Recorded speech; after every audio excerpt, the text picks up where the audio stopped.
Hey everyone, I am Ryan. And I am Mary. Welcome back to the new lesson. Hello everyone, I'm your host Ryan, and today we have a special guest, Miss Bayla. She is going to share some insights about her life lessons. Hello Ryan. Thank you for inviting me. I'm really happy to be here. It's great to have you here, Miss Bayla. Are you ready to share your story? Yes, of course. I'd love to share my life story with the audience so that they can learn something from it. Great. Go ahead then. And to all of our dear audience listening, find a cozy place, close your eyes, and imagine the events that our guest is about to describe. Hey guys. Today I want to share a matter and how I solved it. I appreciate you being here. So let's get started. For the longest time, I honestly believed that being busy was the same thing as being important. If my morning wasn't a complete rush, if I wasn't running out the door with a piece of toast hanging out of my mouth and one shoe untied, I felt like I was doing something wrong.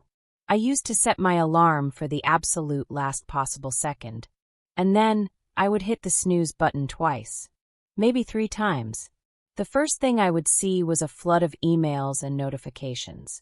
Before my feet even touched the floor, my brain was already at work, worrying about a deadline or replying to a message I definitely should have sent yesterday. It was exhausting, but everyone around me was doing it, so I figured that was just adult life.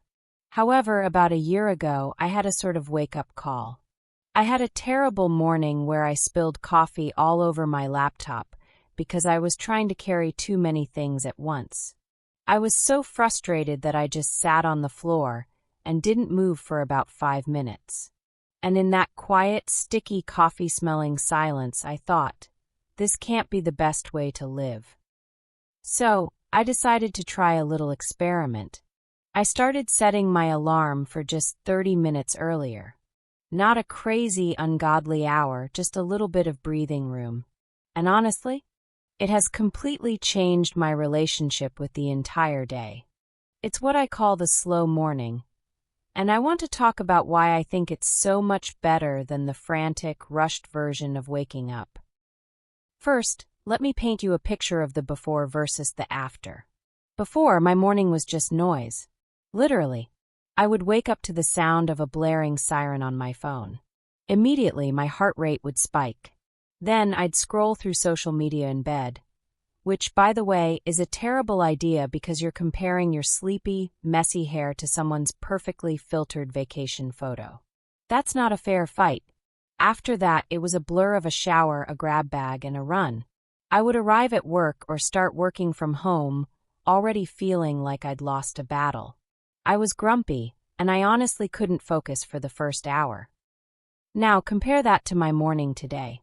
I woke up to a much gentler sound, just a chime. Instead of reaching for my phone, I just sat up and stretched for a minute. I know that sounds like something a yoga teacher would say, but physically stretching actually tells your body, okay, we're awake now, but we're not in danger. Then, and this is the crucial part, I make a proper cup of coffee. And by proper, I mean I don't just push a button on a machine. I actually grind the beans. It takes about 40 seconds, and the sound is incredibly satisfying. It's a small ritual. I see. It's quite interesting, and I often go through such unexpected situation. But I have never heard about the art of slow morning. I hope all of you in the audience are also interested in listening to the remainder. So, Miss Bella, please continue. Okay, thank you. While the water is heating up, I don't check my work email. Instead, I look out the window. I live on a street with a big old oak tree, and there's a family of squirrels who are, without a doubt, the most chaotic creatures I've ever seen. They chase each other up and down the trunk for no reason at all. Watching them for 5 minutes is free entertainment, and it resets my brain. It reminds me that the world is bigger than my inbox. I think the main reason this works is that it gives you a sense of control. When you're rushing, you are reacting to time. Time is the boss, and you're just the panicked employee. When you take 30 minutes back, you become the boss of your morning. You decide what happens next. Because of this small change, I've noticed that my opinions on difficult things at work have actually improved. I'm more patient. If a problem comes up at 10 a.m., I can handle it because I didn't start the day in a state of emergency. I started the day watching a squirrel drop an acorn on its own head. Of course, there is a downside to this, and I have to be honest about it. The bad part about a slow morning is that it requires going to bed earlier. There is no magic trick here. If you wake up 30 minutes early but you stayed up until 1 a.m. watching just one more episode of that show, you will be a zombie. You have to sacrifice a little bit of late-night screen time to pay for the morning peace. For me, it's a fair trade. I prefer a peaceful start over a late-night binge most days of the week. However, I'm not perfect. On Fridays, I still stay up late sometimes, and Saturday morning is back to being a messy, pancake-fueled free-for-all. That's fine too. Balance is key. Another small thing I started doing is actually making my bed. I used to think this was a pointless chore. Why make it if I'm just going to mess it up again in 16 hours? But I read somewhere, and I don't know if it's scientifically true, but it feels true, that it's your first accomplishment of the day. It's a tiny task completed. You look at a smooth, neat bed and your brain says, "Look at that. We did something right already." It's a much better feeling than looking at a tangled pile of blankets that looks like a fight took place there.